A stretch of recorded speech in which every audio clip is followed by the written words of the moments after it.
1월 25일 화요일 글로벌 마켓 헤드라인입니다. 미국의 1월 마켓 제조업 PMI 예비치가 55로 집계됐습니다. 15개월 내 최저 수준입니다. 미국의 12월 시카고 여는 전미 활동 지수가 마이너스 0.15로 집계되면서 예상을 하회했습니다. 영국 영란은행의 금리 인상 전망이 우세합니다. 0.25%에서 0.5%로 올릴 전망입니다. 캐피털 이코노믹스는 오미크론으로 인한 미국 경제 충격이 단기적이라고 평가했습니다. 미국이 러시아에 대한 화해식 제재를 준비하고 있습니다. AI와 스마트폰 수출 제재 방안이 검토되고 있습니다. 댄 나일스는 미국 증시가 반등하길 기대한다면서 메타와 구글을 매수 고려하고 있다고 밝혔습니다. 제레미 시걸은 나스닥이 15% 가까이 하락할 가능성이 있다며 약세장에 대비할 필요가 있다고 전했습니다. 중국 헝다그룹이 해외 채권단의 채무 구조조정 시간을 요청했습니다.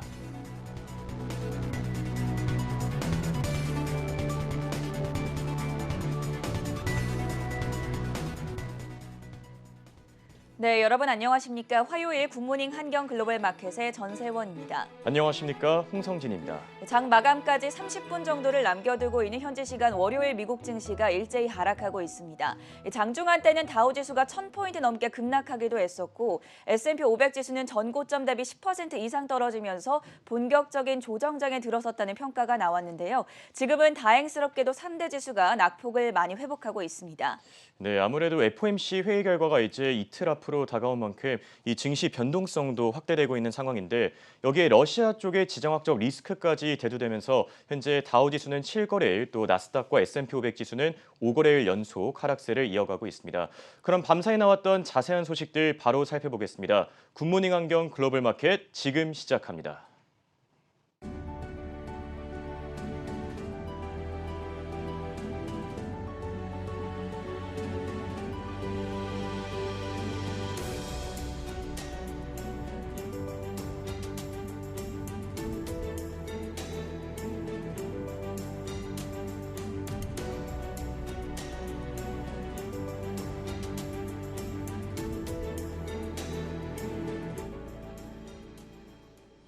네, 먼저 밤사이 진행됐던 미국 증시 시황 살펴보겠습니다. 강수민 그리고 이은 캐스터 연결돼 있습니다. 안녕하십니까?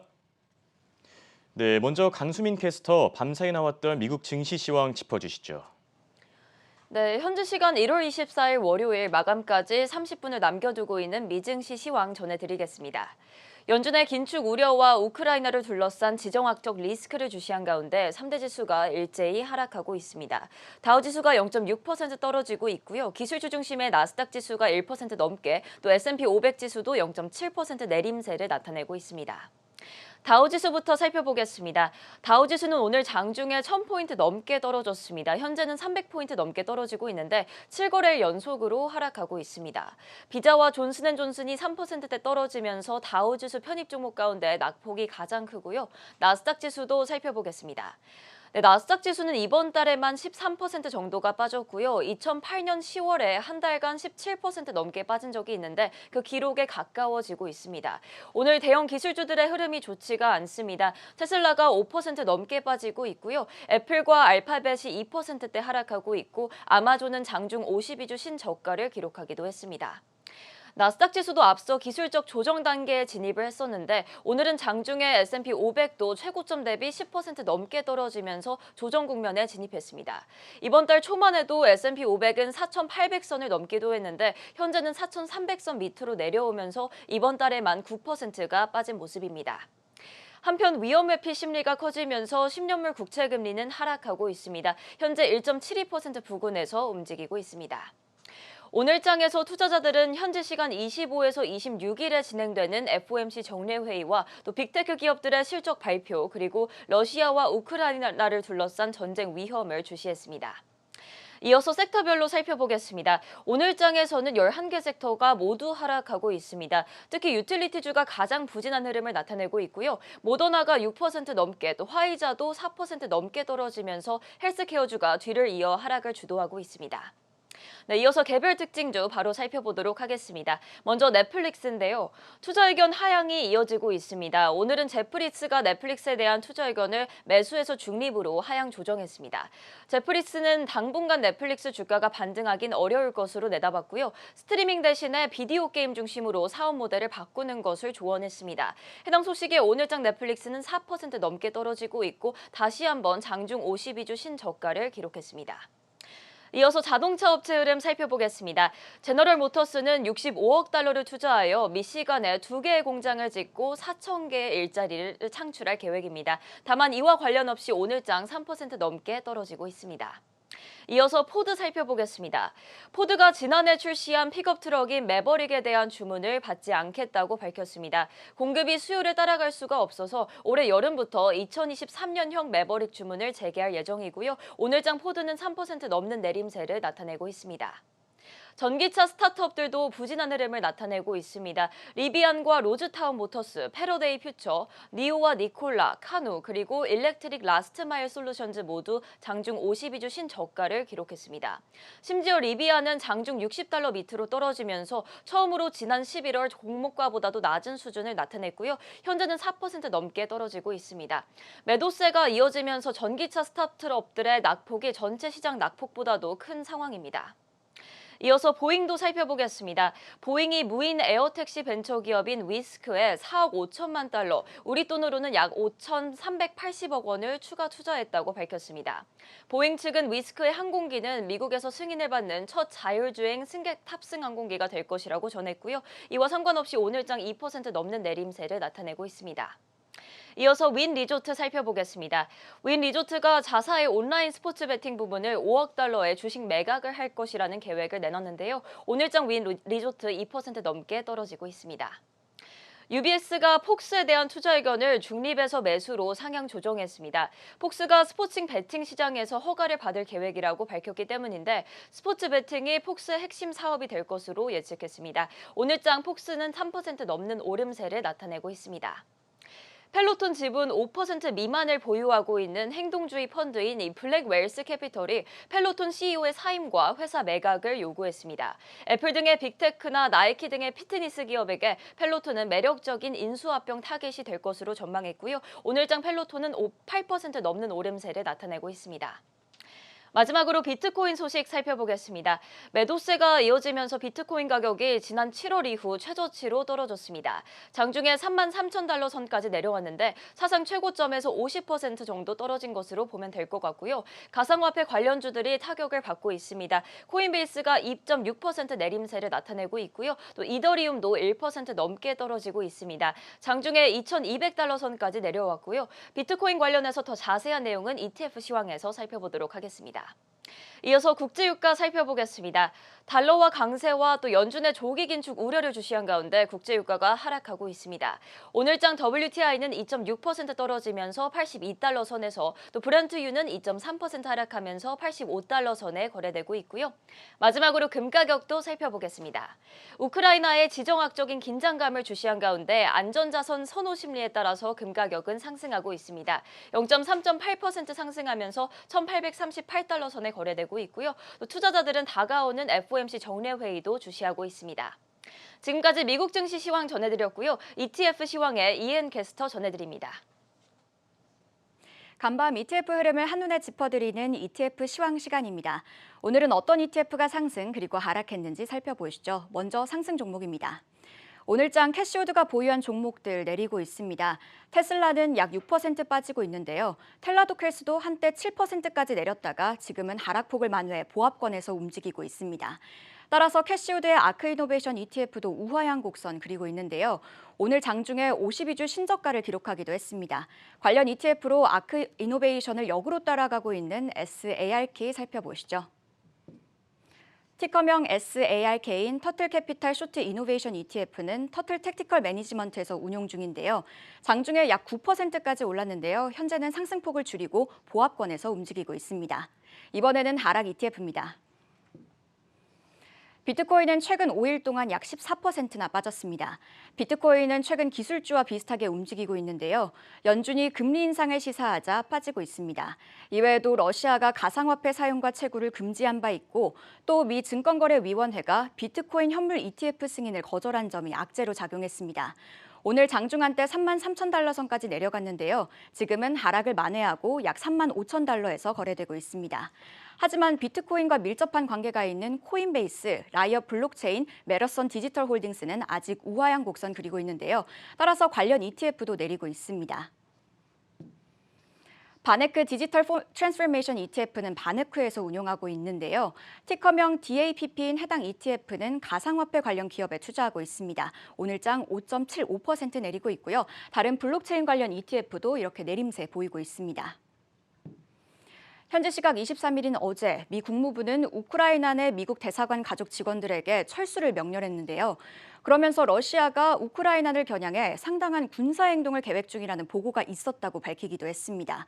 여기에 현지 시각 24일 영국도 우크라이나 주재 일부 외교관과 가족들에게 철수를 명령했습니다. 또 로이터에 따르면 나토는 동유럽에 주둔하고 있는 나토 군대, 군함과 전투기를 추가로 보낼 예정이라고 했는데요. 한편 러시아는 맞대응을 시사했습니다. 이렇게 일촉즉발의 상황이 계속되자 러시아 주식시장 급락했습니다. 러시아의 대표 주가 지수인 러시아 RTS는 현지 시각 24일장에서 약 8%가 빠졌는데요. 관련 ETF 살펴보시죠. 티커명 ERUS인 iShares MSCI 러시아 ETF는 블랙록에서 운용하고 있습니다. MSCI 러시아 지수를 따라가고 있는데요. 오늘장 5.82% 하락하고 있습니다. 이번에는 시장 상황을 바탕으로 관련 ETF들 알아보겠습니다. 오늘장 3대 지수 하락하고 있습니다. 오늘도 하락 마감하면 다우 지수는 7거래일 연속, S&P 500 지수와 나스닥 지수는 5거래일 연속 내린 건데요. 한편 월가의 공포지수라고 불리는 빅스 지수는 현재 33선을 넘었습니다. 오늘 장중 한때 37.95를 넘기며 2020년 11월 이후 최고 수준으로 치솟았는데요. 통상 해당 지수가 30선 이상을 넘어가면 시장 불확실성이 높아졌다는 뜻으로 주요 대형 펀드들이 매도 포지션을 보이고 있습니다. 오늘은 이와 관련해 빅스 ETF 알아보겠습니다. 먼저 티커명 BXX인 아이패스 시리즈 B S&P 500 빅스 쇼트텀 퓨처스 ETN입니다. BXX는 바클레이즈에서 운용하고 있는데요. 단기 빅스 선물 지수를 추종하고 있습니다. 빅스 관련 ETF 중 가장 많은 자산을 보유하고 있기도 합니다. 해당 ETF 오늘장에서는 약 4.6% 오르고 있습니다. 다음은 BIXY인 프로쉐어스 빅스 쇼트텀 퓨처스 ETF입니다. 프로쉐어스에서 운용하고 있고 앞서 언급한 BXX와 같이 만기가 평균적으로 한 달인 단기 빅스 선물 지수를 따라가고 있습니다. BIXY 현재 약 5% 상승 중입니다. 지금까지 ETF 시황이었습니다. 네, 24시간 잠들지 않는 생생한 투자 정보를 전해드리는 굿모닝 안경 글로벌 마켓 시간입니다. 네, 오늘 미국 증시 장 초반에는 약한 흐름을 보이다가 장 후반으로 갈수록 현재 강세를 나타내고 있습니다. 나스닥 지수는 한때 상승 반전에 성공하기도 했는데요. 이 좋은 흐름 계속 이어가길 바라면서 오늘 준비된 첫 번째 이슈 확인해 보겠습니다. 최보아 캐스터 나와 있습니다. 안녕하십니까? 네, 최보아 캐스터 또 다양한 이슈들 준비해 주셨죠? 첫 번째 이슈 살펴주시죠. 네, 세계 각국의 뉴스를 가장 빠르게 전해드리는 글로벌 이슈입니다. 첫 번째 이슈는 아랍에미리트로 가볼 텐데요. 이 새해부터 전 세계가 잠잠할 틈이 없습니다. 현지 시간 24일 국영 WAM 통신에 따르면 아랍에미리트가 수도 아부다비로 향하는 미사일 2대를 요격해 파괴했습니다. 다만 다행히도 인명피해는 일어나지 않은 것으로 드러났습니다. 예멘 후티 반군은 일주일 전인 17일에도 아부다비 공항과 인근의 석유시설 등에서 미사일과 드론 공격을 벌이며 일대의 긴장감을 높인 바가 있습니다. 이 공격에 대응해서 예멘에서 전투를 벌이고 있는 사우디 주도 연합군은 예멘의 수도인 사나에 공습을 시작했는데요. 이는 2019년 이후 가장 치명적인 포격이었고요. 그 결과 최소 12명이 사망했습니다. 이후 21일에도 예멘의 구금시설에 공습이 강행되기도 했는데요. 최소 82명이 사망하고 266명이 부상을 당했습니다. 같은 날 또 다른 공습으로는 호데이의 통신 건물이 파괴됐는데요. 전국적으로 인터넷이 끊기기도 했습니다. 또 이번 사태로 인해 여러 항공편이 아부다비 공항으로 도착하는 게 지연되고 있는데요. 이 지정학적 문제로 인해 선물 시장까지도 타격을 주고 있다는 점까지 전해드립니다. 두 번째 이슈는 영국으로 가보겠습니다. 영국의 중앙은행인 영란은행이 다시 한번 금리 인상에 나설 것으로 보여지고 있습니다. 영국은 이미 지난해 세계 주요 국가 중에서 가장 먼저 금리 인상을 단행했는데요. 이 로이터 통신이 실시한 설문조사에 따르면 대부분의 전문가들은 2월 통화정책회의에서도 영란은행이 금리를 0.25%에서 0.5%로 또 인상할 것으로 전망이 되고 있습니다. 뿐만 아니라 오는 8월까지 세 차례의 금리를 인상할 것이라는 예측에도 무게가 실리고 있는데요. 영란은행이 두 차례 연속해서 금리를 인상한 건 2004년 6월 이후 처음입니다. 영란은행이 높아진 인플레이션 압력에도 추가적인 행동에 나서지 않는다면 인플레이션이 심각한 수준까지 이를 수 있다는 경고도 나오고 있습니다. 캐피털 이코노믹스의 폴 데일스 영국 수석 이코노미스트는 만약 오는 4월에 가스와 전기 가격이 약 50% 올랐음에도 불구하고 아무런 조치도 취하지 않는다면 인플레이션 증가율은 7%에 달할 것이라고 주장하기도 했습니다. 세 번째 이슈는 요즘 바람 잘 날 날이 없는 가상화폐에 대해서 새로운 바람이 불지도 모른다는 소식입니다. 골드만삭스의 전 CEO인 로이드 블랭크페이는 디지털 자산이 수조 달러에 육박하는 가치를 끌어들이고 경제의 생태계를 빠르게 성장시킨다라고 언급했는데요. 이에 따라서 가상화폐에 대한 나의 의견은 진화하고 있다고 밝혔습니다.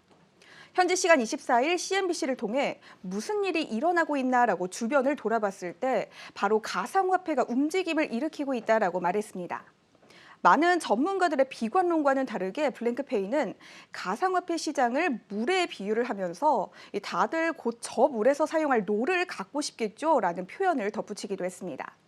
현재 폭락세를 이어가고 있는 가상화폐 시장도 원래 최고의 투자는 하락하는 시장에서 시작된다라고 전하기도 했습니다. 실제로 비트코인은 어제보다 소폭 오른 36,000달러 선에 진입하면서 힘을 되찾고 있는 모습입니다. 네 번째 이슈입니다. 없어서 못 판다라는 말 오랜만에 듣는 것 같습니다. 현지 시간 24일 포드는 지난 가을에 출시한 저가의 픽업 트럭인 매버릭에 대한 고객들의 주문을 더 이상 받지 않기로 결정했습니다. 판매자가 제품을 판매하지 않는다니 참 이례적인 조치인데요. 그 이유는 공급이 수요를 따라갈 수 없다고 판단해서였습니다. 이어 올해 여름부터 2023년형 매버릭 주문을 재개할 계획이라고 합니다. 월스트리트 저널은 전반적인 자동차의 가격이 크게 올랐다고 전했는데요. 반도체 칩 부족으로 인해서 공급이 원활하게 이루어지지 않으면서 2만 달러의 저렴한 가격부터 시작하는 매버릭의 인기가 폭주했다라고 분석했습니다. 리서치 기업인 JD 파워는 포드가 올해도 미국 시장에서 8만 대 이상의 매버릭을 판매할 것으로 보고 있고요. 오토 퍼시픽은 이보다 더 높은 9만 5천 대에 이어서 내년에는 12만 대까지 팔 수 있을 것으로 전망하고 있으니 향후 추이를 잘 지켜보시면 좋겠습니다. 다섯 번째 이슈입니다. 현재 전 세계를 휘청거리게 만들고 있는 인플레이션에 대해서 또 다른 의견을 제시하고 있는 사람이 나왔습니다. 바로 파울로 헤데스 브라질 경제장관인데요. 다소 독특한 표현을 사용해서 비판했습니다. 그는 서방 중앙은행의 정책 담당자들이 졸음 운전을 했다고 밝혔는데요. 깨어 있어야 했는데 졸고 있었다라고 전했습니다. 이는 코로나19 팬데믹 이후 공급망 병목 현상으로 인해서 물가가 고공행진하는 와중에도 일시적이라는 말만 늘어놓으면서 인플레이션에 제대로 대응을 하지 않아 결국 문제를 키웠다는 의미였습니다. 이에 더해 일부 중앙은행의 정책 담당자들이 일시적이라고 시사했던 것과 현재 상황은 현저하게 다르다라고 말했습니다. 따라서 인플레이션은 서방 각국의 장기적인 문제를 야기할 수 있다라고 비판하기도 했습니다. 하지만 이에 대해 크리스틴 라가르드 유럽 중앙은행 총재는 인플레이션이 일시적일 것이라는 전망을 유지했습니다. 그녀는 앞으로도 유로존의 인플레이션이 급격히 악화될 가능성은 낮다고 시사했습니다. 마지막 이슈는 코로나19 관련해서 전해드립니다. 세계보건기구 WHO는 오미크론이 마지막 변이종이라거나 코로나19 팬데믹이 종식에 가까워졌다고 생각하는 것은 위험하다라고 재차 강조했습니다. 현지 시간 24일 테워드로스 아드하놈 거브러리우스 WHO 사무총장은 WHO 이사회 회의에서 오히려 전 세계는 더 많은 변이체가 출현하기에 이상적인 환경을 가지고 있다라고 경고했습니다. 또 그는 올해 중반까지 모든 국가가 자국 인구의 70%가 백신을 접종하게 하는 등 WHO가 제시한 목표를 달성한다면 연내에 코로나19에 대한 국제적 보건 비상사태는 끝낼 수 있다고 밝혔습니다. 또 이와 관련해서 테워드로스 사무총장은 WHO 이사회 회의가 개최되기 직전에 스벤야 슐체 독일 개발부 장관과 함께 기자회견을 열기도 했는데요. 여기서 독일이 본 기구의 최대 기부국이 됐다고 말했습니다.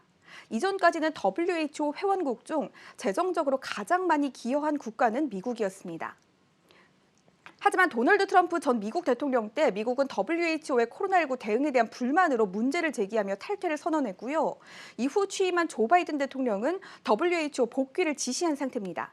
하지만 그 당시 독일은 미국과 달리 WHO에 대한 자금 및 의료 장비 기부를 오히려 늘리겠다고 발표하기도 했습니다.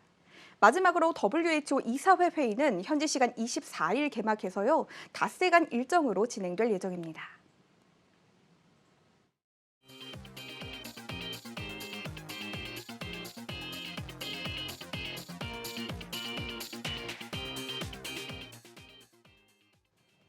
네, ETF에 대한 보다 자세하고 유용한 소식들 확인해보는 ETF 플러스 시간입니다. 도움 말씀 위해 글로벌엑스 아시아 전략 담당 한동훈 이사 나와 있습니다. 안녕하십니까? 네, 안녕하십니까. 글로벌엑스에서 아시아 시장 전략을 담당하고 있는 한동훈입니다. 네, 안녕하십니까. 지난주 ETF 시장 참 다사다난했던 것 같습니다. 국제유가, 국채금리, 또 가상화폐까지 좀 크고 작은 이슈들이 많았는데 가장 특징적인 부분이 있다면 어떤 걸 꼽아볼 수 있겠습니까?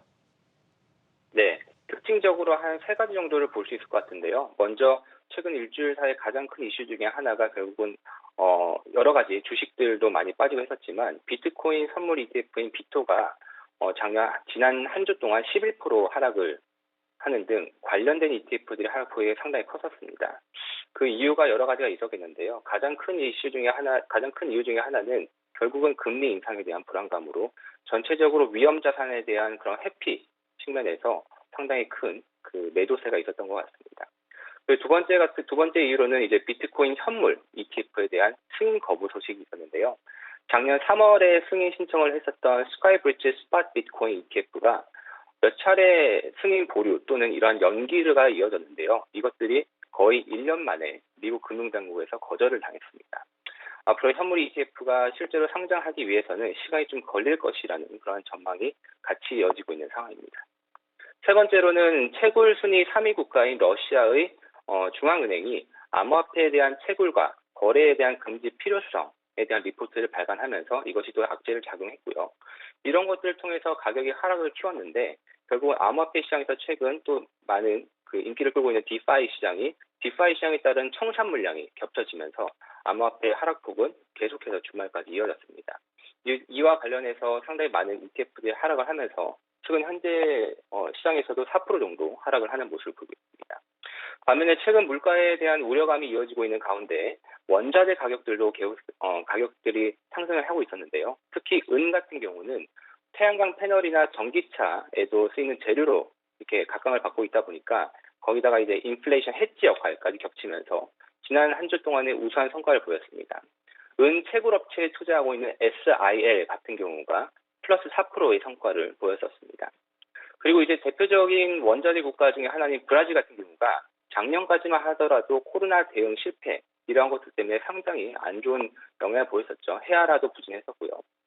근데 최근에 원자재 가격 상승과 더불어서 저가 메리트가 조금 부각이 되다 보니까 브라질 관련 ETF들이 5%대의 상승세를 보였습니다. 네, 확실히 가상화폐 그리고 원자재 쪽 시장의 희비가 좀 엇갈렸던 한 주였던 것 같습니다. 그렇다면은 좀 살펴볼 만한 섹터 이제 짚어주시죠. 최근 들어서 이제 기업들의 투자 전략도 좀 변하고 있는데 소비 주체를 향한 이 투자를 많이 고려하고 있다고 들었습니다. 좀 활발하지 않습니까? 네, 맞습니다. 이걸 조금 자세히 말씀드리면은 코로나를 겪으면서 시장이 급격하게 디지털화가 되어 가고 있죠. 그러다 보니까 특히 소비 패턴 같은 경우도 오프라인보다는 온라인이 이제는 조금 더 선호가 되고 있고 이러한 변화들을 저희가 너무나 많이 겪고 있죠. 그래서 관련된 기술들에는 저희가 상당히 많이 투자를 하고 있습니다. 클라우드 컴퓨팅이라든지 원격 진료라든지 그리고 소셜미디어, 이커머스 이러한 것들을 많이 투자하고 있는데 결국은 저희가 약간 다른 관점에서 본다면은 결국 이것들을 누가 소비를 하느냐에 대해서 한번 저희가 지켜보고 그들이 소비를 한번 연구해 볼 필요가 있지 않을까 싶습니다. 결국 이런 디지털 혁신과 변화를 주도하고 이것들에 대해서 가장 지지를 하는 그런 세대를 한번 보게 되면은 한국에서는 이렇게 보통 MZ 세대라고 구분하는 이제 밀레니얼 세대, Z 세대를 저희가 찾아볼 수 있을 것 같습니다.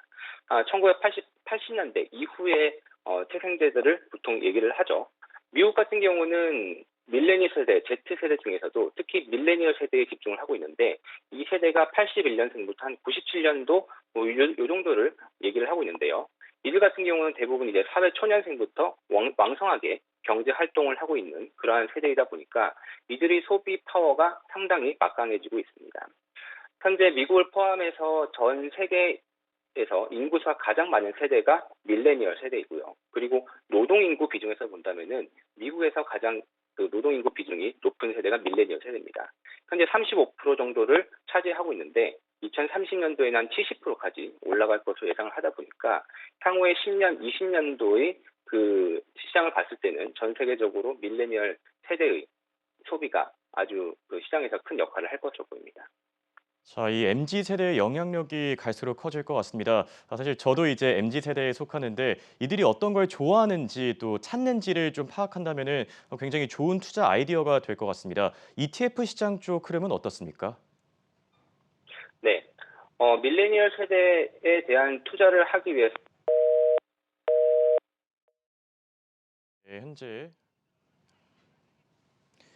네, 현재 통화 상황이 고르지 않아서 잠시 화면이 전환이 됐고요. 방금 전까지만 해도 ETF 관련된 내용들 확인하고 있었습니다. 최근 들어서 MZ 세대에게 이제 많이 주목을 받다 보니까 MZ 세대가 무엇을 좋아하는지 또 찾는지 이런 게 굉장히 좋은 이제 투자 전략이 될 수 있을 것 같고요. 그럼 오늘 이제 미국 증시 상황 좀 살펴보겠습니다. 사실 장 초반만 해도 정말 많은 투자자분들이 우려했을 것 같습니다. 3대 지수가 일제히 하락하고 있었고 특히 나스닥의 경우에는 2% 넘게 빠지고 있었는데 현재는 3대 지수 일제히 상승 전환된 상황이고요. 다시 통화 상황 연결된 것 같습니다. 한동훈 이사님 연결돼 있습니까? 네네.